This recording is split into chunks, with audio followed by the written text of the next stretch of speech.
제3강 한국교회 영성운동에 기여한 인물들을 우리가 살펴보고자 하는데, 한국교회 영성운동에 기여한 인물들의 영성이에요. 전경선 목사님은 그의 논문 영성훈련과 교회 성경이라는 논문에서 다음과 같이 이야기하고 있는데, 첫째, 길선주 목사의 영성이에요. 길선주 목사, 한국의 대표적인 목사라고 이야기할 수 있는데, 길선주는 1907년 평양 장대교회 성령 강림 사건 이후 성령을 통하여 한국교회의 상임위와 각성운동을 주도한 사람이다, 그렇게 말하죠. 이 영계 길선주 목사는 한국 개신교 즉 장로교회 제1대 목사였다고도 말하는데, 그는 1869년 3월 15일 평안북도 안주 성내 후장동에서 태어났고, 그는 1897년 29세의 예수교 장로에 입신하여 1897년 8월 15일 조선 예수교 장로의 평양성 관동교회에서 이길함 선교사에 의해서 세례를 받았고, 이후로 그의 생활은 완전히 변하여 기도와 성경 읽기에 몰두하고 전도에 열심하며 장사하던 일도 정리하고 평양 장대연의 토지 800평을 비롯해서 자기 전 재산을 교회에 헌납했다, 그렇게 이야기하고 있습니다. 그는 1898년 영수로 1901년에는 장대연교회 장로가 되었고, 1902년엔 장대연교회와 황해도와 평안도 일대의 교회를 돌보는 보조사의 직분을 맡아서 일선에서 활동해는, 지금은 영수 제도가 없지만 옛날에는 제가 처음 신앙생활 할 때마다 영수 제도가 있게 되어서, 그래서 영수 우리 교단에서는 영수가 없지만 기장에서 영수 제도가 있어가지고 처음에는 이게 영수가 뭔가 이렇게 했는데, 오늘날로 말하면 권사 정도 아마 된 것 같아요. 권사 직분은 이 기장에서는 남자도 권사가 될 수 있으니까, 그래서 영수로 있다가 나중에 장대교회 장로가 되었고, 그리고 나중에는 보조사가 되었는데, 오늘 말하면 전도사라, 그렇게 말할 수 있죠.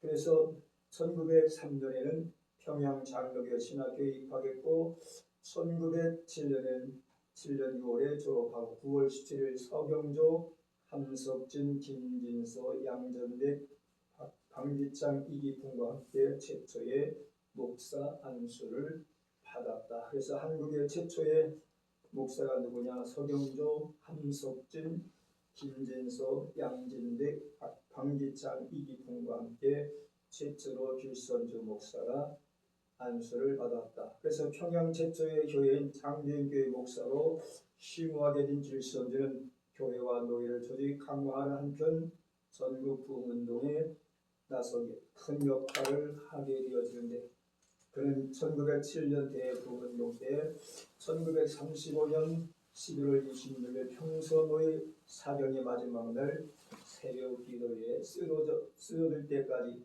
28년간 복음 선포에 온전히 헌신한 사람이다, 그렇게 기록하고 있습니다. 즉 1907년 대부흥 때부터 35년 11월 26일까지 목회 사역을 28년 동안 온전히 헌신하며 사역했다, 그렇게 기록하고 있는데, 그는 전국교회 부흥사역 차경회를 인도했고 2만 번 이상의 설교를 하였고, 그의 설교를 들은 자가 380만 명이 있었으며, 그의 세례받은 사람들은 3,000명이고, 그의 세례를 받은 사람이 3,000명이고, 그가 설립한 교회도 69세에 이루게 되었다. 대단한 사역을 이루게 되어진 사역을 보게 되는데, 어쨌든 따라서 그의 영성은 세 가지로 나타나고 있다. 첫째는 성소의 영성이다. 길선주 하면 성소의 영성가다. 즉 길선주의 영성은 성소의 영성인데, 길선주의 영성은 철저한 성소의 권위에 의한 것인데, 그는 초기 선교사로부터 배운 성서로 자신의 독자적인 성경 연구를 통해 그의 신앙의 모습을 형성시켰고 자신의 역사적 종교적 배경과 함께 영성을 형성시킨 사람이다.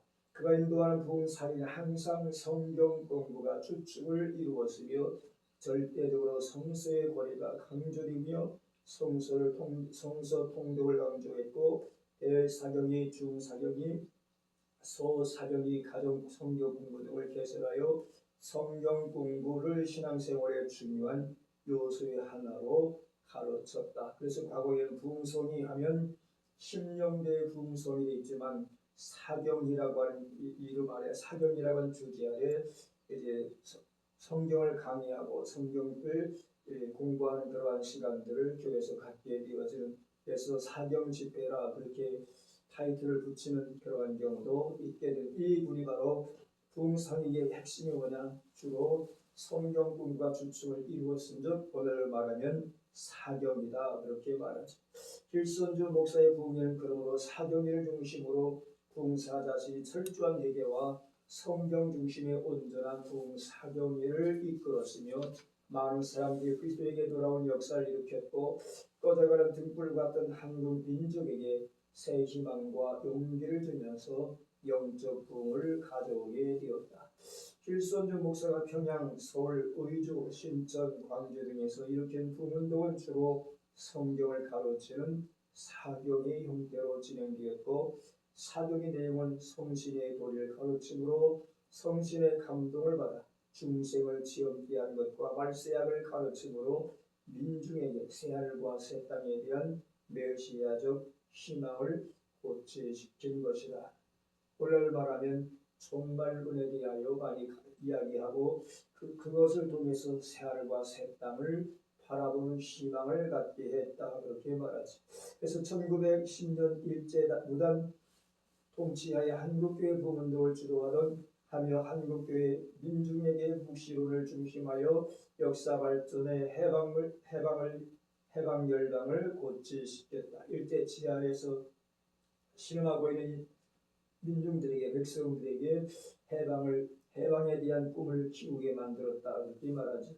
비록 그의 설교는 성서적인 언어를 통해서 간접적으로 표현되었지만 억울한 민족의 절망적 현실에서 하나님의 다스리는 공의와 사랑이 실현된 새하늘과 새 땅을 분명히 한국 교회의 신앙의 지표로 제시하게 되었다.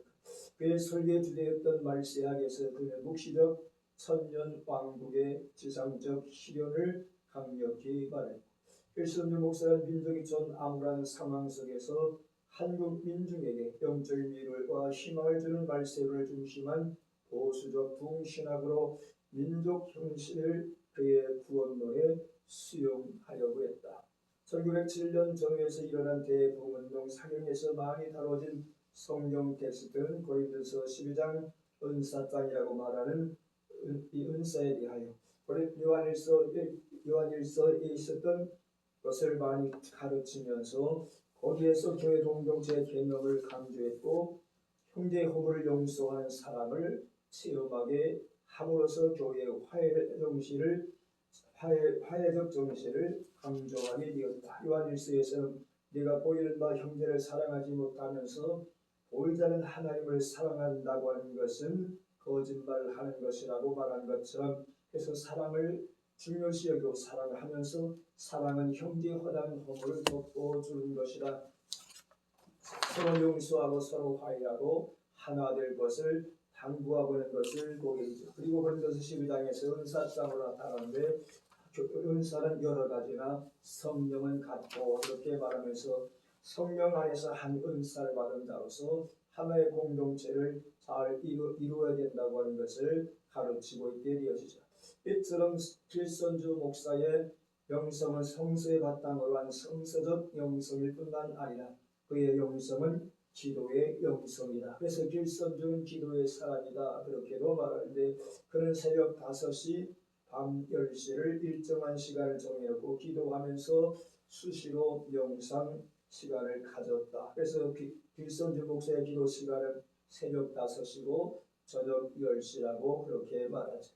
그가 그때 포로가 된 순간 그는 기도 중이었고 그의 기도는 상제님이시여 저를 불쌍히 여겨 주옵소서. 여러 해 동안 정성을 다해서 순리하고 공부하던 선도는 의심이 생기고 저으로 듣던 예수교 도리는 영생의 진리를 아직 깨닫지 못하고 저는 심히 민망하여 죽을 지경이옵니다. 저를 불쌍히 여겨 주옵소서. 마음에 안정을 주옵소서 하는 기도였다. 그렇게 말하자. 즉 하나님을 경외하기 전 예수 믿기 전 그의 영적 상태를 가졌던 그가 이제 예수께 돌아온 이후에도 상제님이라고 부르면서 기도했음을 말합니다. 그래서 상제님이여 저를 불쌍히 여겨 주옵소서. 여러 해 동안 정성을 다해서 신뢰하고 공부하던 선도의 의심이 생겼고 저 의로운 듯한 예수 도리는 영생의 진리를 아직 깨닫지 못하고 저는 심히 불쌍한 사람이다. 심히 민망한 사람이고 죽을 적이 있으니 나를 불쌍히 여겨달라고 기도하는 그러한 기도의 내용을 이야기하고 있습니다. 이러한 기도의 결과 그는 중생의 체험을 얻게 되었고 선교사들이 가르쳐주지 아니했던 새벽 기도를 비롯하여 가정 기도회, 금식 기도회, 처야 기도회, 직원들끼리 특별 기도회를 가르치게 되었다. 그래서 최초의 새벽 기도를 시작한 사람이 바로 길선주 목사였다. 그렇게도 말하죠. 그래서 길선주 목사를 통해서 새벽 기도를 시작하게 되었고 가정 기도회, 금식 기도회, 처야 기도회, 직원들끼리의 기도가 시작되었다. 그래서 길선주 목사가 1906년 한국 최초로 시작했던 새벽 기도의 뜨거운 열성이 1907년 대부흥의 직접적인 동기가 되었다. 새벽 기도회는 1907년 성령운동 때부터 오늘의 이르기까지 꾸준히 계속되어 왔으며 교인들의 신앙과 열심을 불러일으키는 중요한 방법으로 인정받고 있을 뿐만 아니라 한국 기독교 영성의 중요한 유산의 하나로 한국교회의 성장 요인의 하나가 되었다. 오늘날로 말하면 명성교회가 성장한 배경이 새벽 기도다. 그렇게도 말하죠. 그래서 명성교회는 철따라 계절 따라 날짜를 정해놓고 특별 새벽 기도회를 많이 하게 되는데 물론 여기에는 단점도 있고 장점도 있다라고 사람들은 말하고 어쨌든 새벽 기도 운동을 길선주 목사가 시작하게 되었고 길선주 목사의 주도하에 성경 공부와 새벽 기도의 불길이 일어나는 동시에 각 교회의 부흥 운동이 일어났고 길선주 목사가 평양에서 한국 최초로 시작했던 새벽 기도의 뜨거운 열정은 한국 초대 교육과 대부흥의 직접적인 동기가 되었다. 세 번째로 길선주 목사의 영성은 전도의 영성이었다. 길선주 목사에게 있어서 영성은 활발하고 조직적인 복음 전파였다. 만나는 사람마다 눈물을 흘리며 그시의 복음을 전했던 그의 영성의 노를 전하지 않고서는 견딜 수 없어 부모님과 아내를 해결시키겠다는 생각으로 눈물로 기도했고 1997년 정월 초에 그의 아버지가 원양호 상론이라는 전도 책자를 읽고 고백한 내용 속에서 길선주 목사의 영성을 엿보게 된다. 나는 내가 준 책을 읽었고 감동을 받았느니라. 나도 인간의 구주되신 예수를 믿겠다. 내 가슴은 이전에 느껴보지 못한 기쁨과 화평을 얻었다. 그러한 내용이 그 아버지의 편지 속에 있다. 그렇게 말하죠. 그래서 길선주 목사는 1907년 대부흥운동 때부터 채택했던 일연보 또는 날연보 제도를 강조하여 평신도들의 전도에 대한 열심을 자극하게 되는데 연보가 뭐냐? 헌금만이 연보가 아니라 시간도 하나님께 바쳐져야 한다. 그렇게 역설적으로 말하죠. 그래서 시간에 11조 하면 새벽 기도라고 우리 현대부 교사들은 이야기하고 있죠. 하나님 앞에 헌금만 11조가 아니라 시간도 11조를 할 필요가 있는데 그것은 하루의 첫 시간을 하나님께 드리는 새벽 기도다. 이렇게 말하지. 그래서 여기서 길선주 목사는 헌금만이 연보가 아니라 시간도 하나님께 바쳐져야 한다라고 역설적으로 말하죠. 이 제도는 장로교회, 감리교회가 다 채택하여 활발하게 운영한 제도였는데 이것은 1년에 또는 한 달 단위로 며칠 전도를 위하여 나를 바치는 일이 있었다. 전도하기 위해서 한 달 혹은 일주일, 1년 이러한 그러한 날짜를 정해서 집중적으로 전도하게 되어지는 것을 의미하고 이렇게 열심히 전도하는 동안 은혜 받은 여신도들은 고향에 흩겨져 전도했는데 이것은 모두가 복음운동의 급속도로 전국에 퍼져나간 큰 요인이 되었고 그는 3.1 독립선언과 관련되어 침공이 되었어도 민족 복음화에 전념하였고 약복강가에서 전서와 씨름한 야곱처럼 주의 지시를 얻기 위하여 매일 하나님과 씨름하게 되었다. 필선주 목사의 사경의 목적은 성경 공부에 있었지만 성경 공부로 끝난 것이 아니라 성경 공부를 통한 신앙훈련과 가정마다 방문하는 전도 운동이 일어났으며 서울과 평양신학교, 평안북도 의주, 만주에 이르기까지 역사가 일어나게 되었다. 이러한 사경에는 내적으로 교인들의 신앙을 견고하게 세우는 데 기여했고 외적으로는 전도운동을 통하여 교회의 양적 증가를 가져왔기 때문에 교회 성장의 결정적 요인으로 작용하게 되었다. 이처럼 길선주 목사의 영성은 말씀 중심의 영성, 그가 간 곳마다 서는 곳마다 성경 중심의 설교, 성경을 기반으로 하여 성경을 가르치는 사경의 중심의 영성이었다. 기도의 영성, 끊임없이 그 예수를 만난 후에 시간을 정해놓고 기도했다. 그는 열정적으로 복음을 증거하는 전도자의 삶을 살았기에 전도의 영성가다 그렇게 말하자. 말씀 중심의 영성, 기도의 영성, 전도의 영성을 길선주 목사에게서 발견할 수 있다. 이렇게 지적하고 있습니다. 이용도 목사의 영성이 이용도는 일제 지하의 암울한 사회의 성령을 통한 한국교회 부흥 및 개개 운동을 주도한 사람인데 이용도 목사는 1901년 4월 6일 황해도 금천군 서천면 10연리에서 이족 공시의 차남으로 출생했고 부친은 장터에서 술만 마시고 모친을 핍박하여 싸움이 잦았으며 모친은 몇 번이나 자살을 시도한 일도 있었는데 그러나 이용도는 모친의 영향을 크게 받았고 또 모친을 존중했다. 모친은 충실한 신앙인으로서 사변리 교회 전도인으로 있었고 모친의 기도하는 모습을 닮아 이용도는 13세 때부터 예배당 중각에 올라가 밤새며 기도하기도 했다. 그는 10연리 고등보통학교를 졸업했고 15세 된 해에 개성 송도 한영학원 입학하였고 중학교는 고학을 하면서 다니느라 9년이나 걸렸다. 그는 19세 때 3.1운동에 가담하여 4번이나 감옥에 투옥되었고 3년 이상 감옥 생활 때문에 19세 때 성공의 양과 결혼한 신우의 꿈도 산산이 부서졌다. 그는 1924년 봄에 벽성신학교 현재 감리교 신학대학의 전신이라고 말하죠. 거기에 입학했으나 독립운동에 대한 정열 때문에 신학 공부에는 마음이 없었고 그는 1928년 1월 28일 신학교를 졸업하고 그 다음엔 29일에 강원도 통천교회로 파송되었다. 그때 거기서 그는 첫 목회가 시작되었는데 회심의 체험이 없으므로 목회가 힘들었다. 그렇게 고백하고 있습니다. 통천교회 온 지 거의 1년이 되는 1928년 12월 24일 새벽에 신비적 회심의 체험이 일어나게 되었다. 10일금씩 기도하고 아주 다른 사람이 되게 되는데 또 하나의 체험은 그것도 11일 후인 1929년 1월 4일 새벽에 강원도 영양교회에서 집회가 있었는데 그 집회 때에 일어나게 되었다.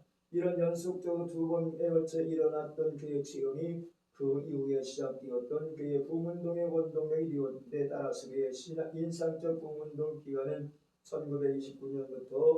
1929년 1월부터 그가 세상을 떠난 1933년 10월까지 5년간으로 볼 수가 있게 되는데 이때 전국을 3년 동안이나 기운들었던 이용도 목사가 33세 때에 교계의 버림을 받고 몸은 병들어 1933년 10월 2일 한경도 원산 구석에서 세상을 떠나게 되었다.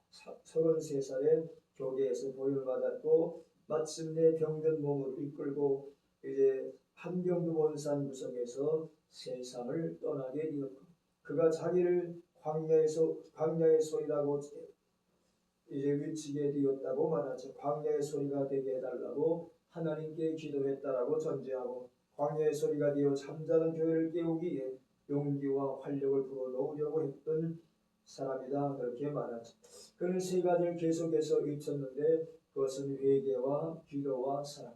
즉 하나님 앞에 회개하라, 그리고 기도하라, 그리고 서로 사랑하라. 이 세 가지를 끊임없이 외쳤던 사람이다.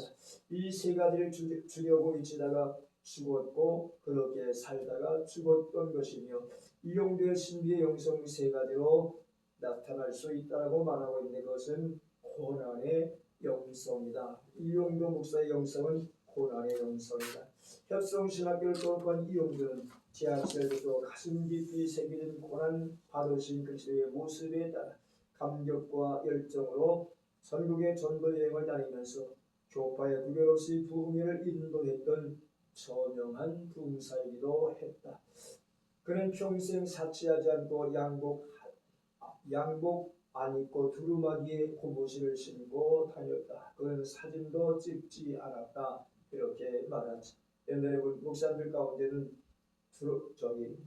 두루마기만 항상 입고 다니는 그런 목사들이 있는데, 이분도 그 두루마기 입고 다니는 목사님들이 언제가 어려우냐?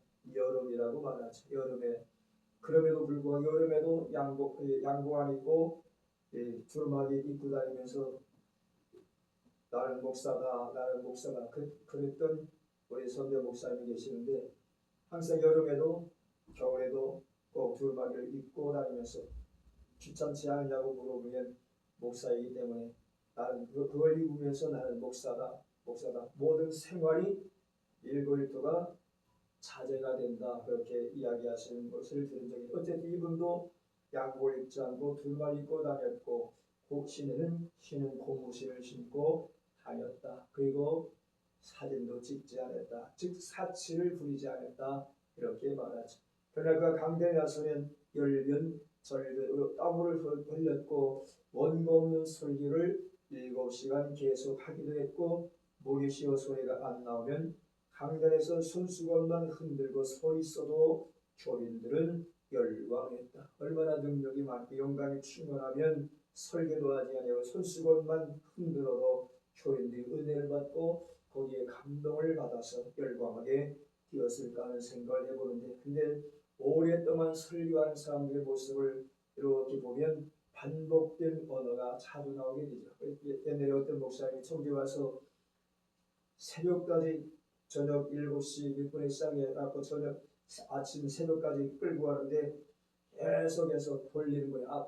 한참 이렇게 가다가 또 모니터로 또 돌아와서 또 설교하고, 그러니까 반복된 설교를 주로 하게 되는데, 이분이 7시간 설교했는데 무슨 설교하는지는 모르지만 어쨌든 이처럼 한 장에서 7시간 설교한다는 건 보통 쉬운 일이 아니. 그럼에도 불구하고 그가 목소리가 쉬어서 나오지 아니하면 손수건을 흔들었고, 손수건을 흔들어도 많은 사람들이 감동과 열광을 얻게 되었다. 그런 나라의 서론에 웅대 울었고, 교회 형식화와 교권의 창궐에 매우 비판을 하게 되었고, 당시의 전형적인 경건의 한 모델이 되었다. 그는 25세 되던 해 뜻밖의 각절 때문에 신동을 돌고요, 그의 친구인 이완신의 고향 강동으로 성냥길을 떠났을 때 그 일생은 결정할 사건이 하나 생겼는데, 그는 작은 교회에서 설교를 부탁받았을 때 그는 강단에 서서 아무 말도 하지 못하고 목매여 흐느껴 울었고, 눈에서 눈물이 줄줄 쏟아져 내렸다. 이것을 본 교인들은 다 감동에 들려 다들 흐느껴 목매어 울었던 것이다. 말과 분석이 없어도 통했던 베개스러움은 다만 한정서로 마음이 상통하는 한 통로로만 필요했다. 그날의 설교 제목은 기록되어 있지 않고 그날짜도 그의 일기에 명기되어 있지 아니했지만, 그럼에도 불구하고 눈앞에 오는 고난의 십자가상, 그것은 1930년대의 한국교회의 비움과 교회의 참담한 시련으로 해서 더욱 처절하게 가슴에 매여 왔던 것이다. 그는 마침내 사랑의 용합을 통해서 주님과의 혈연적 연계를 이룬다고 믿고 있었으며 거기서 한 걸음 더 나아가 자기를 고난당하신 그리스도와 동일시하고 말았다. 여기에서 이제 교회에서 잘못된 사람이다라고 하는 것을 지적해 주게 되는 그의 신앙이 잘못이었다. 자신을 그리스도와 일치된 사람이다. 동일시한 사람이다. 즉 예수님께서 고난당하신 것처럼 나도 고난당하기에 나도 그리스도와 일치된 사람이다. 그렇게 말하죠. 그래서 자기를 고난당한 기도와 동일시하고 말았다. 그의 영성은 이처럼 고난의 영성일 뿐만 아니라 사랑의 영성이다. 그렇게 말한 이용도 목사의 일생을 보면 사랑 그대로의 삶이었다고 주장하고 있는데 그런 예수의 산상고문의 교훈대로 살려고 했던 사랑으로 마침내 그 사랑 때문에 이단자로 몰리기까지 되었다. 그런 하나님은 사랑이시므로 우리는 하나님을 사랑함으로 하나님을 알고 신앙 개념을 말하면서 사랑으로 시작되지 않는 신앙은 생명이 없는 신앙이라고 고백하고 있다. 그런 사랑은 사람의 생명이요 인간의 최고의 목표이며 신앙의 최고 단계로 보았기에 그리고 사랑이 하나님 인식의 근본임을 말하고 있다. 그는 주님과 자신을 결합시키는 것이 바로 사랑임을 말하고 있다. 진정한 사랑은 그리스도와 결합시키는 것이라고 이야기하면서 이 사랑으로 주와 하나가 되었을 때 나의 행하는 것이 주의 행하는 것이 되고 나는 주님 속에 주님은 내 속에 계속 신앙의 완성이 오고 그때가 바로 완성의 때라고 그는 주장하고 있습니다. 그 영성에서 최고의 의지에 놓여 있는 사랑은 예수의 십자가 고난과 주님의 집중이었고 그의 그리스도에 대한 사랑은 신랑에 대한 신부의 사랑으로 바뀌는 언어의 구사가 나오지 않았다. 신랑과 신부가 서로 연합하여 사랑으로 하나가 된 것처럼 그리스도에 대한 사랑이 바로 이와 같은 것이다. 그렇게 말했습니다. 그러므로 기독교의 진수는 믿음보다 사랑에 있다는 확신이 그의 생을 지배하게 되었다. 그는 주님에 대한 그 애절한 사랑에도 불구하고 거기서 머물지 않는다. 이웃을 향한 그리고 고난당하는 자에 대한 뜨거운 연민의 정을 가지고 그들의 약속을 같이 아파하며 그들을 향한 사랑을 불태우게 되었다. 그런 기도와 명상 가운데 주님과의 내면적 교제의 황홀경에 빠져 지내는 신비주의자는 아니었지만 그의 이웃 사랑은 하나님의 사랑에서 시작되었다. 주님을 사랑하기 때문에 이웃을 사랑하지 않을 수 없었다고 말하죠.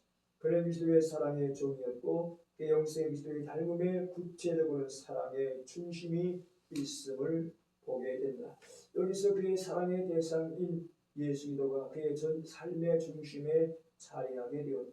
그러나 그는 여기서 한 발 지나쳐 밟게 되었는데 그것은 무조건의 사랑을 표방하면서 심지어 사단에게도 배울 곳이 있으며 불경이나 사회주의 책에서도 배울 곳이 있다고 강조하는 한편 신학과 교리의 기독교를 공격함으로 신비주의 공동의 오류에 빠지고 말았다. 사랑의 사람이지만 그럼에도 불구하고 무조건적 사랑, 이방인도 사랑, 즉 불경도 사랑, 사회주의 책도 거기서 배울 것이 있으니 읽어야 되고 사탄도 배울 것이 있다고 주장함으로 인하여 그리고 기독교의 신학과 교리를 공격함으로 신비주의 오류에 빠지게 되었다. 그렇게 말하지. 돌아가서 이용도의 영성은 기도의 영성이라고 말하죠. 이용도는 목사의 신앙 중심은 예수였다. 예수가 그의 삶의 목적이요 수단이기도 했으며 그의 모든 것이 되었다라고 이야기하면서 이를 위한 노력이 그 신앙생활이었으므로 신앙은 곧 그의 본업이었다. 이 신앙에 살기 위해서 최선의 노력이 기도였다라고 이야기하고 있는데 그러기에 그에게는 신앙이 곧 기도요 기도가 곧 신앙이었다. 그는 그의 인기는 대단하여 가는 곳마다 열광적 소동이 일어나는 동시에 그가 교회 지도자들에게 공격을 많이 뽑았기 때문에 반대와 또한 박해도 있었다. 어떤 지방에서는 그의 집회를 금종령을 결의하기도 하고 감리위원회에서는 그에게 목사 휴직 처분을 내리기도 했고 그런 속에서 이용도 목사는 기도하고 또 기도했다. 기도 또 기도 24시간 기도했고 강단에 올라가 마치자 크게 미치자 예수를 위해 미치자는 것만이 우리의 소원이다라고 설교했다. 즉 강단에 올라가서 그가 외쳤던 것은 주님을 위해서 미치자고 하는 것인데 예수를 위해서 미치자 반복하여 소리쳐 미쳤다라고 이야기하면서 그러므로 그에게 있어서 기도를 빼면 신앙이 없고 신앙이 없는 기독교가 없는 것이다. 그가 기도는 곧 나의 기쁨이요 나의 의미요 나의 생명이요 나의 일이라고 한 대로 그는 기도의 사람이었고 그는 밤낮 없이 기도만 있으면 시간만 있으면 기도하게 되었고 그의 일생은 기도하는 삶이었고 기도 없이 아무것도 할 수 없었던 사람이었다. 그에게서 기도는 하나님과 교통하는 길이요 성령의 능력을 얻는 방법이요 영적 생명의 양식이었다. 그에게 있어서 은혜의 생활은 기도 생활에 시작되었고 기도 생활은 곧 용기와 생활의 위로의 용기의 생활, 위로의 생활, 거룩한 생활, 참회의 생활, 감사의 생활이었다고 말합니다. 그래서 이영도 목사 이야기하면 기도의 사람이다 그렇게 이야기하고 있죠. 집에서 따뜻하게 하룻밤 지내는 것도 지내는 것보다 찬 마룻바닥에 가서 즉 교회 가서 찬 마룻바닥에서라도 주의 품에 안겨 쉬는 것이 더 낫다고 말하면서 그것이 장의 위로가 되고 힘이 된다라고 이야기했다라고 말하지. 그는 새벽 2시만 되면 일어나 4시간씩 기도했고 집회시 설교 없으면 기도로만 끝내기도 했다라고 말하죠. 즉 강단에 올라가서 설교보다는 기도로 끝낸 적도 있다라고 말하지. 그래서 그의 집회는 기도로 시작해서 기도로 끝난 것이었으며 그의 기도는 사람의 심중을 뒤흔들어 놓는 기도여서 기도로 희중은 충만한 은혜를 경험하게 되겠다. 세일 시간에 집회가 끝나면 통성기도, 안수기도, 밤을 새우기도 했고 이어서 새벽기도를 들어가서 그 집회 시마다 거기서 거의 자주도 아니며 설교 시간 뒤에 거의 기도로 보냈다라고 이야기하고 있습니다. 그는 집에서 있는 날이면 밤마다 산기도를 밤새워 했고 그에게는 날씨가 춥고 더움이 상관이 없었다. 날씨가 춥던 덥던 집에 있는 날은 산에 올라가서 밤새도록 기도했다라고 기도에 매진했다. 기도에 열중했다. 그렇게 말하죠. 그러므로 그의 기도를 통해서 은혜를 체험했던 사람들은 기도가 무엇인지를 알게 되었고 기도하지 않을 수 없었다. 그가 집회를 인도한 후에는 온 교회적으로 기도의 불이 붙었으며 평양에서는 서문박 교회를 중심으로 기도단이 조직되었고 이 기도의 열기는 그가 교회를 어지럽히는 위험한 인물로 불리우는 한 원인이 되기도 했다.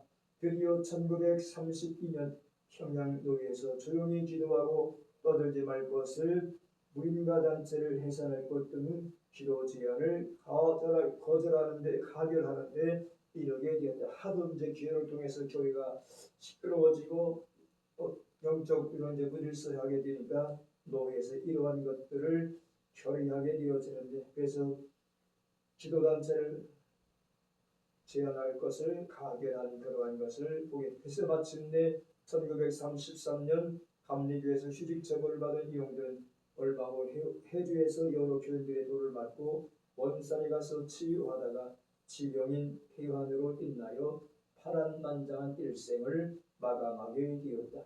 그의 나이 33살에 세상을 떠났다. 이렇게 말하지. 그래서 이용도 목사의 영성을 이 사람은 고난의 영성, 사랑의 영성, 기도의 영성으로 표출된다. 그렇게 주장하고 있습니다. 들어가서 조용기 목사의 영성. 조용기는 6.25 이후 혼란하던 시대에 성령을 통한 한국교회 신유 및 은사운동을 주도한 사람이다. 조용기 목사는 경상남도 울주군 삼남면 교동리 31번지에서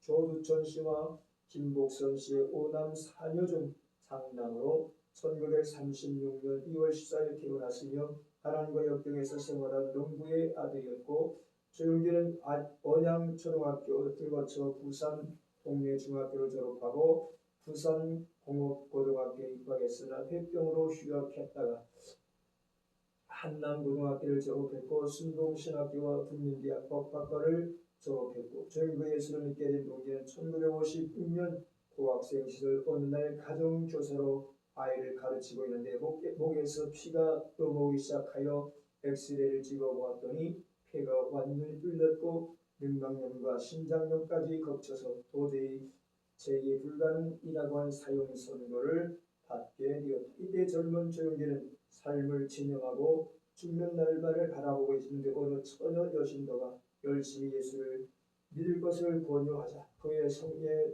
큰 감동을 받고 예수를 믿게 된 것이다. 그는 부산에서 기독교에 대한 하나님의 성례 선교사로 일하고 있던 루피 리차드 선교사를 만나서 영적 지도를 받는 중 성령을 충만히 받고 방언까지 받게 되었다. 죽음에서 재생한 조영기는 의학을 포기하고 1957년에 순동신학교에 입학하여 1958년 제4회 졸업생으로 졸업했다. 같은 동창생인 제자질 여학생과 여학생이 조영기 신학생을 보살피고 주기 시작하면서 그의 몸은 점점 많게 되었고 기도를 통해서 병 고쳐주시는 하나님을 절대 의지하고 신학을 공부하면서 서대문 대조 등 24번지의 순동교회를 개척하기 시작한 것이다. 이 같은 조영기 목사가 오늘의 동양치대의 교회 건물에다가 세계에서 가장 짧은 기간에 큰 부흥을 가져왔던 교회로 성장 발전한 것은 특별한 지음을 통한 산 믿음을 소유했기 때문이다. 1961년 10월에 서대문 네거리에 순동중앙교회를 개척해 1년에 1,000명 이상 교회가 부흥되었고 1970년 현 여의도로 교회를 옮기기 전에 만여 명의 성도가 모였다. 오늘날 순동교회가 부흥하고 성장한 요인은 부흥의 신유 방언을 통하여 나타나는 성령운동에 있으며 치유활동이 주된 요인 중에 하나라는 것이다. 오늘날 여의도의 교회를 모여들게 하는 순동교회는 이러한 성령의 역사와 성령으로 병 고치는 기적으로 이루어졌다는 것이다. 그래서 여의도 순복음교회 아니면 현재 순복음교회 오순절교회 하면 이러한 성령운동으로 대치되고 있는데 가장 뚜렷하게 나타나는 것이 신유의 은사 그리고 방언의 은사 여러 가지 은사적 면에서 나타나게 되는데 그래서 조영기 목사님 옛날 어떤 목회자 세미나에서 이야기하는 중에 수많은 교인들이 많은 교회를 거쳐서 왜 여의도까지 오느냐고 물어보게 되었다라고 이야기하면서 많은 자기 교회까지 올라면 여의도까지 올라면 많은 교회를 지나쳐 올 수밖에 없는데 그럼에도 많은 교회를 지나쳐서 여의도까지 오는 목적이 뭐냐라고 그렇게 질문을 던져본 적이 있다라고 이야기하면서 여기 오면 은혜를 받는다. 여기 오면 문제가 해결받는다. 여기 오면 병고침을 받는다라고 이야기하는 것을 들은 적이 있다라고 이야기하면서 예수님께서 이 땅에서 공생의 생애 동안에 행하신 것 복음을 전파하시고 병든 자 고치시며 귀신을 쫓아낸 그러한 사역이 교회에서 일어나야 된다라고 이야기하는 것을 들은 적이 있는데 어쨌든 그래서 여의도 순복음교회 하면 이러한 신유의 은사 그래서 거기는 반드시 예배 시간에 신유의 시간 기도 병 고치는 그러한 시간을 갖게 되어지는 것. 그래서 그분의 특징은 강단에서 기도하고 나면 은사가 바로 자기 몸에 나타나게 되어지는데 이것을 따라오는 은사라고 말하죠. 그래서 신유 은사를 받은 사람들 가운데 따라가는 은사자가 있고 따라오는 은사자가 있는데 자기가 기도하면 자기 몸에 증상이 나타나는 것을 따라오는 은사라고 말하고 따라가는 것은 안차라고 안수할 때 그 환부에 따라서 이제 이동하는 것을 의미하고 표현한다 그렇게도 말하죠. 어쨌든 그분의 특징은 강단에서 예배 시간에 기도하고 설교 이제 다 끝난 다음에 신유 기도 시간에 기도하고 나서 선포하죠. 오늘 무슨 병이 났습니다. 어디가 치료받았습니다. 어떤 분이 이런 문제가 있었는데 이 하나님께서 오늘 치료해 주었습니다. 라고 이야기하는 그러한 은사 이것을 가르쳐 따라오는 은사다 그렇게 사람들이 이야기하고 있는 어쨌든 이러한 교인들이 모여서 성령 역사로 병 고침받는 기적이 많이 일어나기에 사람들이 모이고 있다. 그래서 오늘날 교회가 부흥하려면 기적이 많이 일어나야 된다. 이렇게 역설적으로 말합니다. 그런데 중요한 것은 기적이 일어난다고 해서 다 예수 믿는 것도 아니라고 하는 것을 우리는 또한 목회 현장에서 경험하게 되죠. 유종식 교수는 순복음교회 운동을 모성적 성령 운동의 양상으로 분류하면서 조인희 목사의 성령 운동은 세 가지 양상으로 대표된다. 첫째, 축복의 영성이다. 많은 민중을 끌어들인 여기도 순복음교회 핵심의 메시지는 이른바 삼박자 축복론이다. 그렇게 말하죠. 그래서 삼박자의 축복이라는 책도 나오게 되는데 이것은 요한 3서 2절에 근거한 것으로 곧 영원히 살림같이 범사가 잘 뛰고 강건하기를 가리키는 말인데, 즉 영원히 잘된 것은 마음의 평안을 얻는 것을 말하고 범사가 잘 뛰는 것은 만사가 형통한 것을 말하고 강건하기를 육신의 건강을 가리킨다. 이렇게 말하죠. 교회 출석하고 신앙 생활함으로써 오는 축복은 단순히 영적인 마음의 평안만이 아니라 이 세상에서 행하는 모든 일이 또한 잘 된다고 믿는 것이다. 말하자면 만사 형통의 축복이다. 성령 받으면 성령의 능력으로 말미암아 모든 일이 잘 되고 소원이 성취된다고 믿는 것이다. 이러한 삼박자의 축복에 대해서 혹자들은 기복적 신앙이다. 그렇게 비판하고 판단하는 그러한 모습도 보게 되는데, 어쨌든 여기서 주장하는 것은 영혼이 잘된 같이 범사가 잘되며 강건하기를 원한다. 이 요한 3서에 있는 말씀을 주장하면서 삼박자의 축복이다. 이렇게 말하죠. 그러므로 여기서 주장하는 것은 성령을 받고 거듭난 사람은 적극적 사고방식을 갖고 살아야 한다고 권고하면서 무엇이고 하면 된다는 생각에서 말하고 행하되 반드시 하나님으로부터 이루어진다는 확신을 가져야 한다. 소원한 것은 성취 응답을 받았다는 확신과 비전 속에서 살아가야 한다고 가르친다. 이 삼박자 축복은 바로 하나님의 성의 순복음교회에서 등록 상표처럼 비치는 메시지라고 소설가 이광복 씨는 갈파하고 있다. 옛날엔 그랬지만 지금은 모든 교회들이 교파를 초월한 이 삼박자의 축복을 받아들이고 영혼의 잘됨같이 범사가 잘 뛰며 강건하기를 축복하는 기도를 하게 되어지고 이것을 고백하게 되어지는 것을 보게 되죠. 어쨌든 조영기 목사의 해석에 따르면 성경에서 말한 구원이란 영혼의 구원만을 뜻하는 것이 아니고 현세 생활의 축복을 말하는 것이다. 범사가 잘 뛰고라는 말은 개인이 이 세상에서 성공을 의미하는 것이고 강건하라고 하는 말은 육체의 건강을 말하는 것이다. 그러니까 삼박자 축복은 성령으로 영혼의 축복을 받을 뿐만 아니라 건강한 몸으로 물질적 사회적 축복을 받는 것이다. 그래서 조영기 목사의 설교는 여러분은 가난하지 않다, 약하지 않다, 또 쓸모없는 인간도 아니다. 여러분은 부자고 건강하고 하나님께서 그 아들의 핏값을 주고 사실 존귀한 존재라는 것을 되풀이 이야기하고 있다. 그리고 하나님의 삶의 자원으로 삼고 긍정적, 적극적, 창조적으로 현실을 살아가자. 끊임없이 인생에 도전하면 반드시 성공한다라고 이야기하면서 그 축복은 현실 생활의 물질적 축복인 것이다.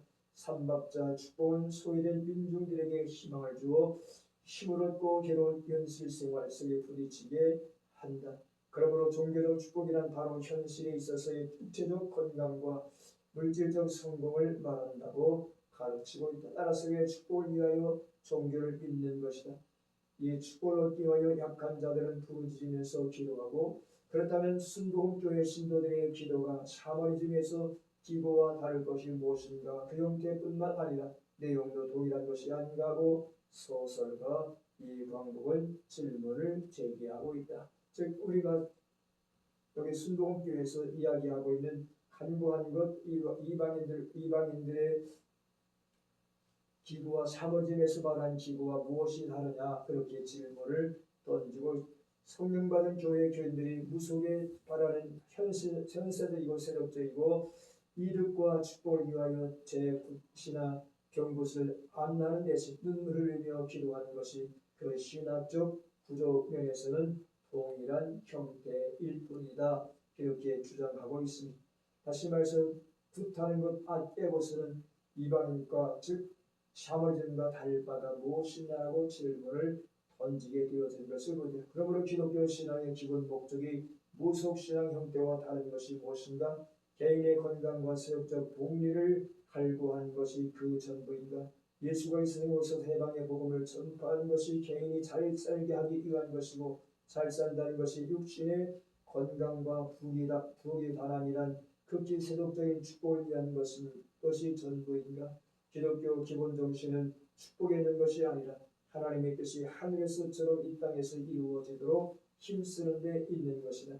사랑과 정의는 바로 이 땅에서 이루어야 할 하나님의 뜻이다. 사랑과 정의는 인간관계에 이루어지는 것이며 이것은 사회적 개념이다. 샤머니즘은 내 욕심과 나 하나만의 내 가정만의 내 복을 채우려는 데 그치지만 기독교의 사회의 인간관계 안에서 사랑과 정의를 구현하고자 하는 것이다. 이 사회 인간관계와 생활 속에서 사랑과 정의를 구현하려면 내 개인의 욕심을 버려야 하고 이웃을 생각하며 남을 위하여 희생해야 할 때가 많은 것이다. 예수의 생애와 죽음은 삼박자 축복을 위한 것이 아니었다. 바울은 자기와 이 세상을 그리스도와 함께 십자가에 못 박아버리고 모든 사람의 자유와 평화와 기쁨을 위해 자기의 평생을 바치었다. 이것이 바로 그리스도의 생활의 모범이었다. 삼박자 축복을 사랑과 희생 없이 하나님 나라의 사랑과 정의를 생각하지 않는 희구한다는 것은 기독교적이라기보다 무속적이며 세속적인 것에 불과한 것이 되고 만다라고 유동식은 비판하고 있다. 신유의 영성, 조영계 목사의 영성은 신유의 영성이라고 말하는데, 기독교회가 성령과 믿음의 힘으로 병고치는 것을 믿는 것은 성서의 기록에 따라 당연한 것을 알겠다. 순복음교회는 특별히 이 점을 강조하며 성서에도 신유의 기록이 있으므로 오늘날 순복음교회에서 기도로 병고치는 것은 성서적이며 따라서 기독교적이라는 단순한 논리를 펴고 있다. 그런데 그러한 단순한 논리가 과장되어 성서에 신유의 기록이 있으므로 신유만이 성서적이고 기독교적이며 나아가서 성령을 받은 증거라는 것이다. 성서 전체의 진리와 복음의 정신보다 신유 강조가 되고 삼일째 하나님에 대한 이해보다는 성령의 병고치는 능력과 방언한 일에만 치중하고 있는데 그 비약이 생기고 문제가 생기는 것이다. 조영계 목사는 병의 근원이 죄로 말미암았음즉 필연적으로 그의 치료도 그리스도의 구속 안에 포함되어 있어야 마땅하다는 것이다. 그런데 예수의 속죄론과 관련하여 인간의 죄는 바로 병의 근원으로서 죄와 질병과 사망은 연결되어 있으며 예수의 십자가는 죄를 대속하며 그것은 곧 병을 고치는 것이고 예수의 부활은 곧 사망으로부터 부활로 연결시킨다. 그러므로 병낫기 위해서는 희귀하고 기도하라, 죄를 자백하라는 것이다. 따라서 예수가 우리 죄를 사하셨다는 것은 곧 병을 고친다는 것으로밖에 해석되지 않을 수 없는 것이다. 예수가 십자가에 못 박혀 죽으신 것은 속죄를 위한 것이며 그 속죄의 결과는 영원히 살아난 것이고 저주에서 해방되는 것이며 육체적 건강의 축복과 병고침을 받는 것이다. 조영계 목사의 기독교는 십자가 상의 대속에 집중되어 있으며 십자가 중심 목적은 저주에서 해방되고 육체와 영혼이 건강하고 부활하고 영생할 때 있는 것이다. 그의 기독론에서 가장 중요한 것은 속죄제물로 오셨다는 것이고 그 속죄는 병고침이라는 것이 곧 걸자였다. 예수의 고치신 모든 병은 그 배후에 마귀가 질병을 공급하고 있었으며 예수께서 이 마귀의 영을 쫓아내시자 질병의 힘은 꺾여버렸고 상처본 육체에 예수님의 건강에 생명 공급하심으로 깨끗하게 낫도록 만드신 것이라고 한다. 그러므로 병고침을 받는 일은 곧 마귀를 내어 쫓는 것이 되어진다. 조영계 목사가 강조하던 기독교 신앙은 배고픈 자에게 먹을 것을 주고 헐벗은 자에게 입을 것을 주고 병든 자에게 옥에 갇힌 자를 돌보고 방문할 책임이 있다는 것은 인정해왔던 것이다. 빈곤이 육체적 질병을 가져오고 육체적 질병이 빈곤을 낳고 사회적 소외와 빈곤이 사회적 소외를 악순환적으로 초래한 민중의 좌절에서 병고침은 확실히 민중을 위한 구원이 틀림이 없다는 것이다. 그러나 중요한 것은 신학적 문제는 육신의 건강으로 인간의 종교적 갈망이 끝나는 것이 아니라 보다 높은 영혼의 종교적 희구와 연결이며 그 발판이 되고 도약의 자세가 되어야 한다는 것입니다. 신약성서에 나타나는 예수의 치유 사역은 치유 그 자체로 끝나는 것이 아니라 하나님 나라의 표적으로 나타난 것이고 신유란 이적은 하나님께서 하시는 일인 만큼 그것은 하나님의 뜻과 하나님 나라를 향한 것이어야 한다는 것이다. 예수에게 있었던 병 고치는 능력은 생명 전체를 소생시키는 신적인 능력으로 나타나게 되었고 참된 의미의 신유는 인간 전체의 생명에 대한 관심을 가지고 영과 육의 인간 전체에 치유하는 것이다. 이것이 예수가 한 치유의 사역이었던 것이다. 신유가 말 그대로 하나님과 연결될 때 육체적 질병의 치유가 종교적 구원의 전체와 연결된다는 것이다. 신유는 하나님 나라의 사업과 연결되어야 하고 신유는 어디까지나 사람들 모든 속박으로부터 자유하는 구체적인 인간으로서 하나님을 향한 살아가도록 하는 것이다. 이러한 구원의 차원과 연결되는 신이야말로 참된 의미의 신으로 승화될 수 있을 것이다 라고 주장하고 있습니다. 따라서 조영기 목사의 영성은 방언의 영성이라고 말하죠. 성령을 받았다는 것은 그 병을 고칠 수 있고 방언을 하는 것을 연결시킨다. 오순절 신앙은 성령과 방언과 신유 이 세 가지로 집약하게 된다. 성령운동으로 교회에서나 부흥에서나 방언 현상은 오늘 한국교회가 직면한 심각한 문제 중 하나로 보지만 또한 교회 성장의 중요한 요소로 간주되고 있다. 오순절 신앙을 견증하는 데 있어서 방언은 중요한 위치를 차지하게 되는데 오순절 교회와 방언 현상은 불가분리에 밀접한 관계가 있으며 초대교회에서 그 역사적 기초를 둔다는 것이다. 그 성서 근거는 사도행전 2장이다.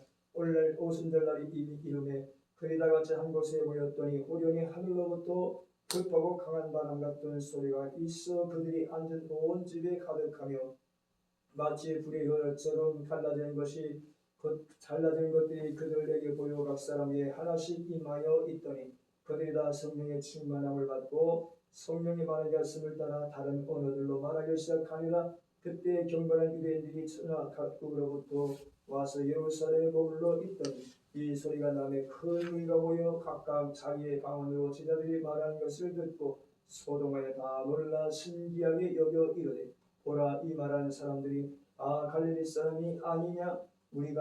우리가 우리 각 사람이란 것으로 방언으로 듣게 되는 것이 어찌미냐. 우리는 메대인 엘람인과 또 메소포타미아 유대와 갑바도기아 본도와 아시아 부르기아 반빌레와 애국과 미쿠레네에 가까운 이리비아 여러 지방에 사는 사람들과 로마로부터 온 나그네 곧 유대교에 들어온 사람들과 그레데인과 아라비아인들과 우리가 다 우리의 각 언어로 하나님의 큰 일을 말함을 듣는도다 하고 다 놀라 말하며 당황하여 소리로되 이 어찌 된 일이냐 하며. 그런데 고린도 교회는 방언한 사람들의 문제가 있었던 것이다 그렇게 말하죠. 그것은 무엇이냐? 고린도서 14장 26절에 그런지 형제들아 어찌할까 너희가 모일 때 각각 찬송시도 있으며 가르치는 말씀도 있으며 계시도 있으며 방언도 있으며 통역함도 있나니 모든 것을 덕을 세우기 위하여 하라. 바울은 특별히 방언을 말하는 일에 있어서 다음같이 제안을 하고 있다. 방언을 말할 때는 둘이나 셋이 차례로 하고 한 사람은 통역할 것을 권고하였다. 통역할 사람이 없을 경우에는 교회에서 말하지 말고 자기 자신과 하나님께만 말할 것이며 방언하는 것도 금하지 말라고 고린도서 14장 39절에 기록하고 있다. 그래서 모든 일을 적절하게 하되 또 질서 있게 진행할 것을 고린도서 14장 40절에서 말한다. 이와 같은 대전제가 되는 것은 하나님은 무질서의 하나님이 아니라 오직 화평의 하나님이시기 때문이다. 고린도서 14장 33절에 말하죠. 방언을 말하는 사람은 사람에게 말하는 것이 아니라 하나님께 말하는 것이 고린도서 14장 2절에 기록하고 있으면서 방언을 말하는 자는 사람에게 하지 아니하고 하나님께 하나니 이는 알아듣는 자가 없고 영어로 비밀을 말합니다. 때문에 방언은 성령으로 신비한 것을 말하는 것이므로 사람은 아무도 알아듣지 못하게 됩니다. 아무도 알아듣지 못한다고 하면서도 바울은 말하기를 방언을 통역하여 교회의 독을 세우라고 말하고 있다. 그런데 14장 5절에 나는 너희가 다 방언 말하기를 원하나 특별히 예언하기를 원하노라. 만일 방언을 말하는 자가 통역하여 교회의 독을 세우지 아니하면 예언하는 자만 못합니다. 그런데 14장 28절에 만일 통역한 자가 없으면 교회에서는 잠잠하고 자기와 하나님께 말할 것이요. 이와 같은 바울은 내가 너희 모든 사람보다 방언을 더 말함으로 하나님께 감사하노라. 그러나 교회에서 내가 남을 가르치기 위하여 깨달은 마음으로 5마리 말을 하는 것이 1만 마리 방언으로 말하는 것보다 나으리라. 고린도서 14장 18절 이하에 기록하면서 그런데 중요한 것은 방언도 있고 예언도 있고 지식도 있고 산을 옮길 만큼 믿음이 있을지라도 사랑이 없으면 내가 아무것도 아니라고 바울은 고백하고 있으니 고린도서 13장 1절에서 이러한 고백을 하고 있다. 그럼에도 불구하고 신들 교회들은 방언의 중요성을 강조하고 있는데 박정근 목사는 오순절 진리를 변증하면서 방언은 성령 세례의 일적 표적의 방언과 은사 방언으로 구분하고 있다. 일적 표적으로서의 방언은 성령 세례를 받은 사람에게 나타난 것이고 은사의 방언은 성령 세례 받기 이전에 나도 성령의 9가지 은사 중의 하나로서 받는 것이라고 이야기하고 있다. 방언은 오순절 교회와 성령 운동한 교회의 공통된 언어가 되었다는 것이다. 방언은 인간의 의식 구조와 이성의 능력을 유지하면서 신적인 영역으로 지향시키는 성령의 역사를 통해서 화물 속에서 말하는 영적 기도의 언어이다. 방언도 기도하는 사람은 그 언어로서 가장 친밀하게 하나님과 대화한다. 방언으로 기도하는 사람은 자신의 말하는 기도 내용을 인식하는 사람도 있고 그것을 이해하지 못하는 경우도 있게 되는데 바울이 말하는 통역의 은사를 소유한 사람은 일반적으로 이성을 가지고 방언을 통역하는 것이 아니라 성령의 임재에 의한 화물 속에서 통역을 하게 된다. 누구보다 깊은 차원에서 방언으로 기도한 바울은 방언하는 것을 금하지 말라고 권면했다. 따라서 바울은 방언이 교회의 평화와 질서 안에서 이루어지기를 희망했으니 바울의 가르침은 우리의 교회 생활에 매우 적절한 교훈이 되어진다. 우리 성령의 은사로서 행해지는 참된 방언을 바르게 이해해야 하지만 방언 그 자체가 성령의 세례받는 일적인 유일한 표식으로 간주한 오순절 운동은 경계해야 한다고 전경선 목사는 발표하고 있다.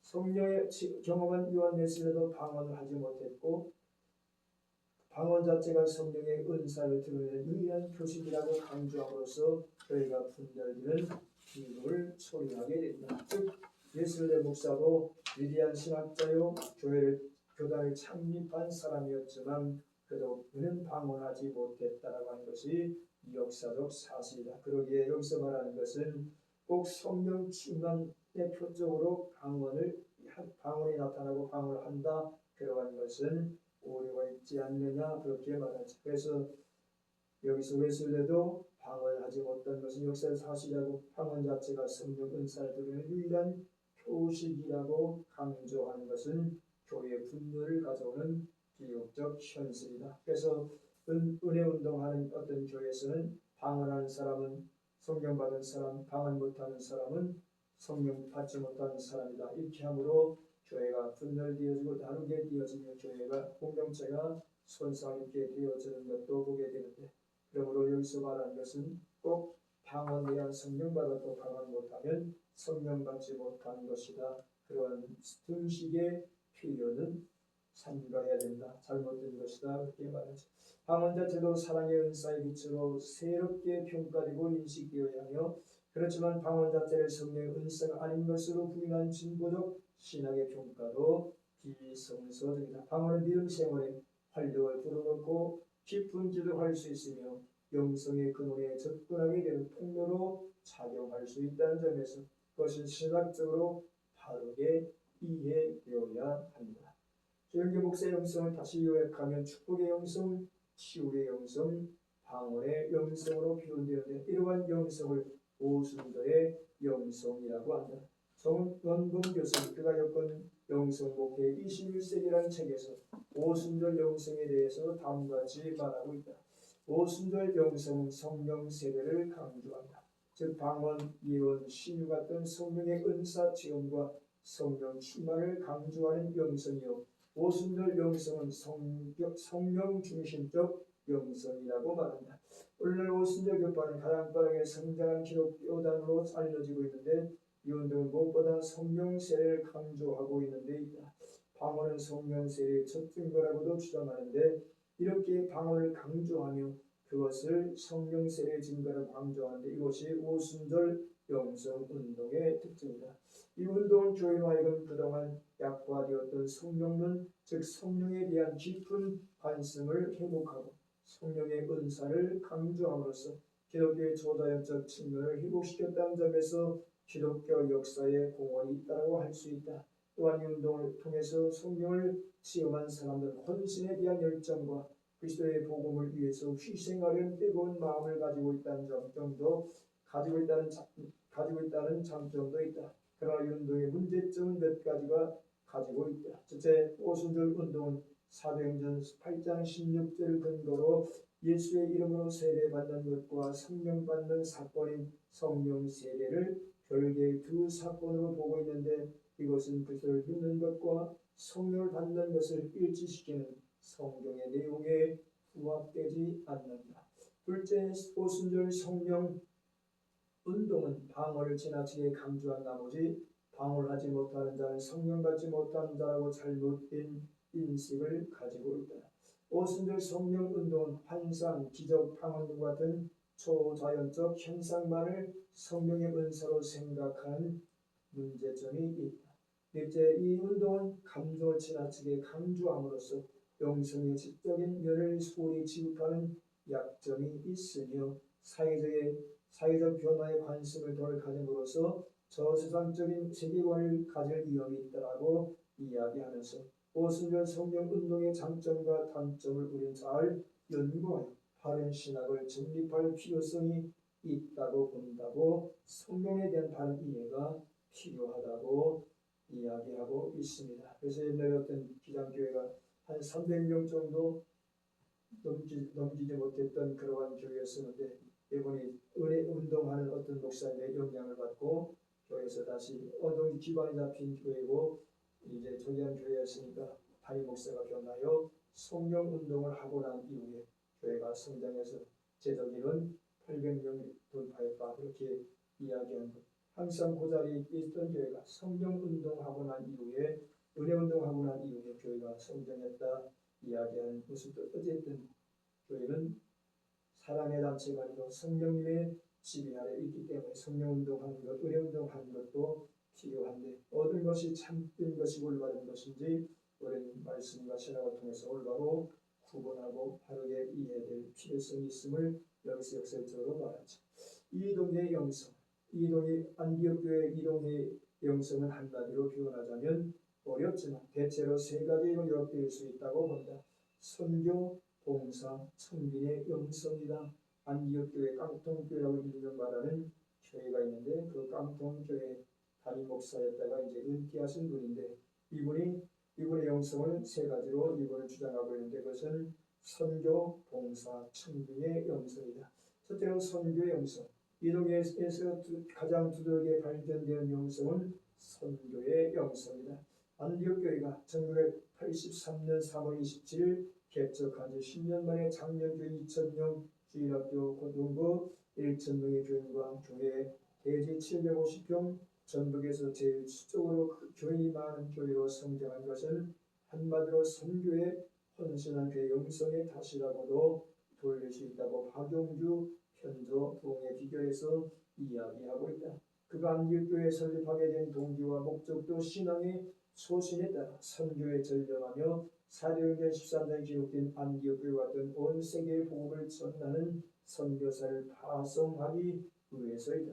그래서 교회를 설립한 날부터 선교를 시작하여 1995년 3월 30일 현재 세계 23개국에 117명의 선교사를 파송하게 이루었고 교회 재정의 60% 11조 선교운동 이상을 선교 사역에 사용하는 교회 설립 취지에 맞게 실천하고 있으며 교회 모든 제재를 선교 제대로 조직하고 1992년도에는 연령별로 남선교회 32지회, 여신교회 35지회를 조직하였다.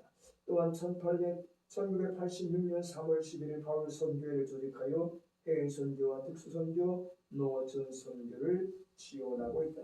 그의 설교나 교회 행사는 교회 선교로 가득 차 있음을 알게 된다.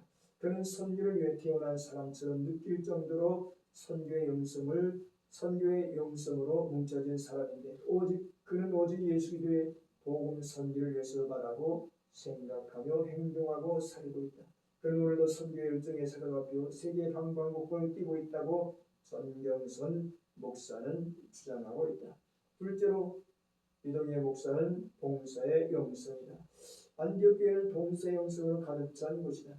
모든 봉사직은 자발적이며 희생 봉사를 원칙으로 한다. 실천 강령대로 교회 내 각 기관을 보조하지 않으며 자체의 힘으로 봉사할 뿐 아니라 찬양지휘대 반주자 등 봉사자는 어떤 보수도 받지 않으며 무보수로 봉사하게 된다. 요즘 교회 각 기관마다 교회 재정에 예산 세울 때 무슨 분은 얼마 각 이제 예산을 세우고 거기에 따라서 필요할 때마다 행사 때마다 각 기관들이 각 단체들이 재정을 이제 보조받게 되고 지출을 받게 되는데 여기는 그러한 것들을 아예 없애고 각 단체 즉 기관들도 자체 내에서 운영하도록 그렇게 만들었다. 그렇게 여기서 주장하고 있죠. 그래서 교회에서 봉사하는 찬양대나 반주자도 대형교회에서는 보수를 받지만 여기에는 그러한 것들이 일체 없다. 이렇게 말하죠. 그러면서 1년 내내 고생과 땀 흘린 교사나 구역장 등 수고의 대가를 받아서 할 사람은 많지만 상급은 천국에서 받음을 인식시키고 교인들에게 봉사하는 것이 의무임을 가르친다. 그래서 개척 초기부터 지금까지 교회 사찰을 두지 않고 청소를 비롯한 재반 수고를 교인들이 담당하고 있고 그래서 안디옥 교회는 우리는 모두 선교사요, 전도사요, 사찰이라는 구호를 즐긴다라고 이루기는 그에 져서 사람을 내놓으라 해서 밝히고 있다. 안디옥 교회는 작년 1000명이 될 때까지 부교육자 없이 담임 목사 혼자 일하며 감당하게 되었다. 이동희 목사는 우리는 권리는 없고 의무만 있다고 말하며 안디옥 교회의 정신은 첫째, 우리는 주님 오실 때까지 제 개척 정신을 가지고 개척교회가 될 것이라는 정신이다. 그것은 끝까지 섬기는 봉사 정신으로 일관하겠다는 다짐이고 1년에 봄, 가을에 2번씩 가지는 선교 바다기도 교회 봉사 정신으로 헌신하는 행사이며 여기서 나온 수익금으로 선교사의 차량 구입, 선교사 훈련은 건립, 목회자 훈련은 건립 등의 사역을 위해 큰 도움이 되고 있다고 말한다. 이동희의 선교 영성도 봉사의 영성이며 뒷받침하며 후원하고 있는 것이다. 세 번째, 청중의 영성. 이동희에게 또 하나의 영성은 검소하게 사는 청중의 영성이다. 안디옥 교회는 작년 2000명인데 당시 목사 2분의 생활비는 최저 예산인 것이다. 즉 당시 당회자는 월 90만 원, 부목사는 월 60만 원인데 보너스는 없다. 겨울에도 흔한 가스 석유 난로를 사용하지 않고 교인 중에 건축업자가 있으므로 건축하다 남아버린 목재를 가져다 연료로 사용하여 열비를 절약하는 것. 여름에도 에어컨 없고 생활비를 줄이고 선교의 장애를 제거하기 위하여 개척 출발의 12월에 생활비와 성미만 요구했다고 한다. 교회에서 주는 12개월의 생활비 위에는 일반 교인들과 똑같이 대우하도록 했다. 결혼식 때는 장로자매나 집사자매나 똑같이 그 당시 7,000원짜리 예배상 하나 주는 것으로 결혼 축의금을 대신했고 목사에게도 성탄 때 손수건 하나 선물하지 않고 있다고 말한다. 그는 하나님의 재산 가지고 군것질 하지 말라는 구호를 사용하며 당연히 저랬기 때문에 교회 돈으로 짜장면 한 그릇 시켜 먹지 않았고 돈 10,000원에 다과 지출비도 없었다. 강단 장식을 꽃꽂이 대신 화분으로 대신했고 교회 차량은 신방용 승합차가 있을 뿐. 이와 같이 안식교회 선교 정신과 제대는 봉사의 정신과 아울러 청중하고 검소하게 살며 자약하면서 사는 정신이 뒷받침 이루어진 총체적 결실이라고 봅니다. 그는 말교에서 출생하신 예수님의 불편과 가난한 목수의 집에서 불편하게 사신 것을 본받아 불편하게 생활하시다는 생활의 구호를 내걸고 실천하고 있으며 웅장한 수양관이나 묘지구입 대형버스로 교회를 모셔와야 되는 풍토는 세계 구원과 불쌍한 이웃들을 위해 개선되어야 한다고 주장하고 있다.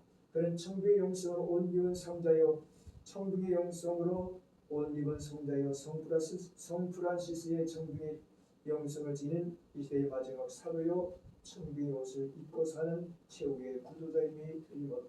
또 전경선 목사님의 영성을 갈파하고 있다. 안식교의 실천 강령 그리스도를 닮아가는 성도가 된다. 본교는 모두 예수의 제자가 된다. 선교사가 된다. 순원교회가 되어 해외 선교와 농어촌 및 특수 선교에 주력한다. 교회 재정 60% 이상을 선교 사역에 사용하고 교회 모든 기관을 선교 체제로 조직 운영하며 자립을 원칙으로 한다. 모든 봉사직은 자발적이며 희생 봉사를 원칙으로 하고 교회 모든 사업과 집회에는 책임감을 가지고 참여하며 협력한다. 이것을 줄여서 이동의 영성은 선교의 영성, 봉사의 영성, 청빙의 영성이다. 이렇게 표현하고 있습니다. 이러한 영성에 대하여 주 슈나이더라고 한 사람은 기독교 영성에 대해서 다음 가지 주장하고 있다. 첫째, 영성은 일차적으로 기도 생활과 관련 맺고 있는 것으로 기도 생활은 영성 생활의 전형적인 모습이다. 영성은 기도뿐만 아니라 일상생활 전 분야를 포함하는 집중적인 믿음 생활과 관련된 말로 결혼 생활의 과정이나 수요일에는 심도 깊은 영성 생활을 하도록 도와준다. 기도만 영성 생활이 아니라 모든 삶의 과정, 결혼 생활이나 모든 삶의 과정이 다 영성 생활을 하도록 도와주는 요소가 된다고 말하죠. 보다 확대된 의미로 인간의 삶의 전반을 일컫는 말로 현실적이고 물질적인 차원의 것을 기독교적 삶으로 통합해가는 과정이 영성이다. 그렇게 주장하면서 네 번째, 영성이란 기독교인의 사회 경제적인 헌신에 관련하여 사용된 말로 사회 정의를 실현하는 기독교인의 삶의 모습을 통합적으로 이해한 말이다. 이렇게 기독교 영성을 이야기하고 있습니다. 신현수 목사는 그에 더서 개혁주의 영성에서 개혁주의 영성에 대해 다음같이 말하고 있다. 개혁주의 영성이란 뭐냐? 첫째, 하나님과 인간과의 깊은 관계성의 회복이고 일반적으로 정의할 수 있다라고 이야기하면서, 즉 개혁주의 영성이란 뭐냐? 하나님과 인간이 관계가 회복되어지는 것이라고 정의할 수 있는데, 영적 실제이신 하나님과 하나님의 형상을 받은 인간 사이에 이루어지는 깊고 올바른 관계의 형성이다. 그렇게 말하죠. 그래서 기독교의 영성이 뭐냐? 개혁주의에서 말하는 영성이 뭐냐? 하나님과 인간이 올바른 관계를 이루는 것, 그것을 영성이라고 말합니다. 두 번째, 예수 그리스도와 일치하는 것을 의미하는데, 우리의 구원이시고 계속자이시며 삶의 모범이신 예수를 온전히 닮아가는 것이다. 한국교의 영성적 빈곤이 왔다라고 하는 사실은 예수 그리스도를 온전히 닮지 못하였다는 데 기인하는 것이다. 이것이 한국교회 특히 개신교 영성 교육의 비결을 야기한 것이라고도 말할 수 있다. 칼빈과 웨슬리 모두가 그들의 종교 개혁의 직접적 동기를 토마스 아킨패스의 그리스도를 본받아에 두고 있다는 사실을 우리는 주목할 만하다. 예수를 본받는 것이야말로 기독교 신앙의 참 목표라고 할 수 있다. 그러므로 예수 그리스도를 온전히 닮아가는 것은 종교 개혁자 사상의 핵심이며 개혁주의 신앙 훈련 그리고 목회의 궁극적인 목적이다. 그래서 영성의 최고의 목적이 뭐냐? 예수를 닮는 것이라고 말하는 것처럼 개혁주의 영성은 예수 그리스도를 얼마만큼 닮아가는가 하는 데 있다고 말하지. 세 번째, 하나님의 영성을 온전히 회복하는 것이 개혁주의 영성이라고 말하는데, 하나님께서 인간에게 주셨으나 인간의 죄와 잘못으로 파괴되어 있거나 죽어 있는 하나님의 거룩한 형성을 온전히 회복시키는 데 있다. 이 하나님의 형상을 온전히 회복시킴으로써 육적인 인간이 영적 인간으로 변화되는 것이 기독교 영성의 또 다른 목표인 것이다. 육의 지배를 받는 인간이 영의 지배를 받기 위해서는 하나님의 형상이 회복되어야만 하는 것이며, 이러한 하나님의 형상이 완전한 상태에 있는 모습이 예수 그리스도다, 이렇게 말하지. 예수의 모습에서 하나님의 형상이 완전히 살아있으므로 회복된 모습으로 나타나고 있기 때문이다. 그러므로 예수를 닮아가는 것이야말로 이 기독교 영성의 목표가 됩니다. 네 번째, 성경을 깊이 이해하고 실천하는 것이 개혁주의 영성인데, 성경을 따라 사는 것을 의미한다.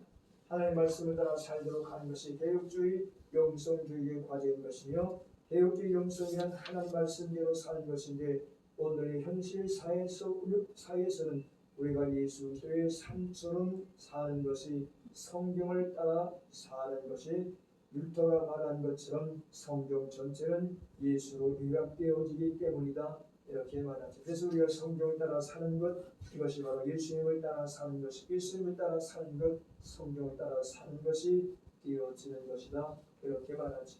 네 번째, 내면 세계의 탐구와 창조 세계에 대한 깊은 인식이라고 말하면서, 인간으로 하여금 내면적인 물질 세계로부터 내면적 세계로, 보이지 않는 세계로 또 그 관심을 돌리게 하는 것, 이것이 개혁주의 영성인데, 현대에 살아간 모든 사람들은 물질로부터 닥쳐오는 엄청난 도전에 직면하고 있는데, 하나님과 깊은 영적 관계를 이루는 데 있어서 이러한 물질의 방해로 인하여 현대인은 하나님과 영성적 관계의 공허함 속에서 살아가게 되어지고, 이러한 물질의 노예 상태로부터 인간을 해방하고 하나님과의 깊은 교제로 나아가도록 하는 것이 바로 기독교 영성의 핵심이다. 인간 육을 입고 물질을 다스리며 살아가는데, 이러한 보여지는 위적인 것이 영적인 하나님과 관계를 맺고 살아가는 데 있어서 때로는 방해 요소가 되어진다고 전제하면서, 이러한 물질의 노예 상태로부터 인간을 해방하고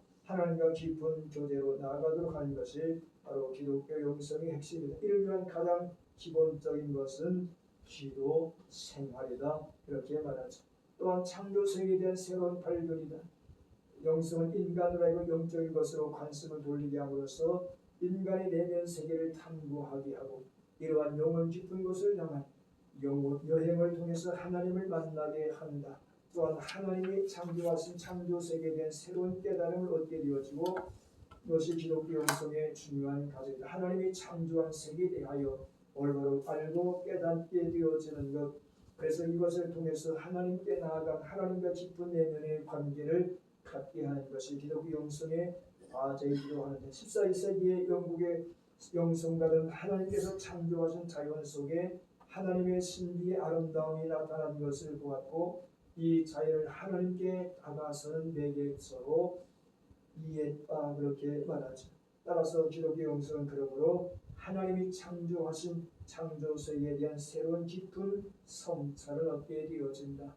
그래서 바울이 말한 것처럼 하나님께서 만드신 자연을 통해서 하나님의 신성과 능력이 나타났으므로, 누구도 하나님 앞에서 하나님이 보이지 아니했으므로 나는 하나님을 믿지 못했다고 핑계댈 수 없다고 말한 것처럼, 하나님 만든 자연세계 속에 하나님은 오늘도 당신의 신성과 능력을 인간에게 나타내 주었음을 말하고 있죠. 여기서도 영성가들이 창조세계를 하나님께로 다가가는 매개체로 삼았다, 그렇게 말하지.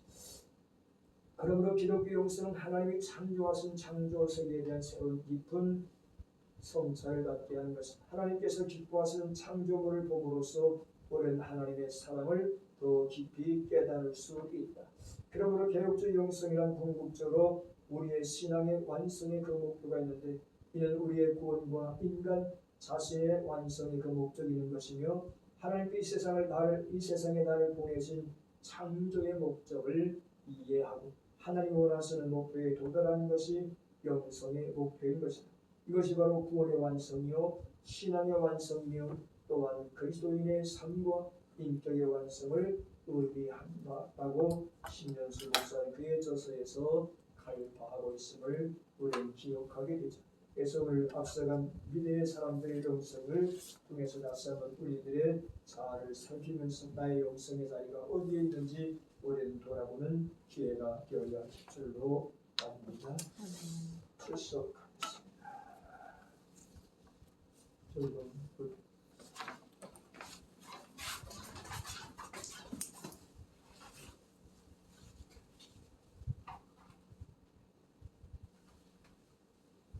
이상민, 신채인, 최수빈, 전계수,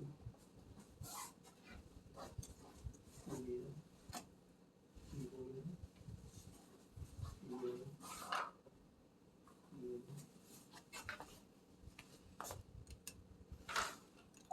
자비로우신 우리 아버지 하나님, 앞서간 훌륭한 믿음의 선배들의 영성을 저들이 고찰해 보았습니다. 자비로우신 하나님, 각각 주신 은사가 다르고 사명이 다르고 저희의 사역지가 다를지라도 하나님 앞에 붙들린 바디 한 시대에 귀하게 쓰임받은 귀한 종들의 영성을 저희에 다시 한번 본받게 하시되 오늘 각자 그들을 통해서 주어지는 삶의 자리와 우리의 자리를 돌아보게 하시고 그들의 영성을 통해서 우리에게 주신 교훈이 무엇인지 깨달게 하여 주시되 모든 사람들이 구원받기 원하시며 진리를 아는 데 이를 원하시는 하나님, 우리와 날마다 진리 대신 그리스도를 알아가게 하시고 닮아가게 하사 영성의 최후 목표는 예수 그리스도를 닮는 것이고 예수 그리스도의 삶을 따라가는 것이라고 했으니 우리의 영적 삶이 날마다 그리스도의 형상을 그리스도의 인격을 닮아가게 하사 너희 안에 이 마음을 품으라 곧 그리스도 예수의 마음이라고 말씀하셨으니 예수 그리스도의 마음은 온유와 겸손의 마음이라고 하신 주님, 온유와 겸손의 정신을 통하여 우리에게 주어진 사명 직분 달란트와 사명 따라 은혜대로 은사대로 주의 일을 감당하게 부족함이 없게 하시고 어느 날 주님 앞에 설 때 잘했다 인정받고 칭찬받으시는 하나님의 자녀들, 하나님의 종들이 되게 하여 주옵소서. 삶의 현장 속에서 함께 신앙을 공부하고 말씀을 배우는 모든 학우들을 기억하시고 주의 은혜와 주의 평강으로 함께 하시되 무사람의 마음을 감찰하시고 안고 여섯까지 하시는 주님, 저의 모래돌 가도 세신 바 되었다고 하신 주께서 각 사람의 필요에 따라 은혜를 공급하여 주시되 하늘의 도구를 여시고 때를 따라 은혜를 더하사 하나님의 뜻 이루어드리시는 귀한 선별들 저의 삶이 되게 하여 주시고 이 신학교를 기억하시고 성령의 이루하심 안에서 소명자들이 하나님의 부르심에 응답하여 보이는 역사가 있게 하시고 회복 역사와 치유 역사와 사명이 회복되어짐에 본 역사가 일어나게 하시고 이 신학교를 통해서 지역과 하나님의 교단 앞에 또한 귀하게 사용되어지며 쓰임받는 하나님의 선일꾼들이 많이 양육되어짐에 역사 있게 하시고 너희의 공헌하게 하시고 종의 공헌할 수 있는 거룩한 거리터기가 될 수 있도록 성령 하나님께서 지배하시고 다스려 주시되 이끌어가는 학자인 것이건 모든 선별들이 은혜와 평강으로 이끌어 주시며 영감과 영역과 영혼들의 지혜를 늘 함께하사 하나님의 뜻 이루어드리시는 선한 도구들로 통로들로 쓰임받을 수 있도록 권고하여 주옵시고 감당할 만한 체력과 기력과 건강도 하나님께서 지켜 주옵소서. 아멘. 예수 그리스도의 이름으로 기도하옵나이다. 아멘. 감사합니다.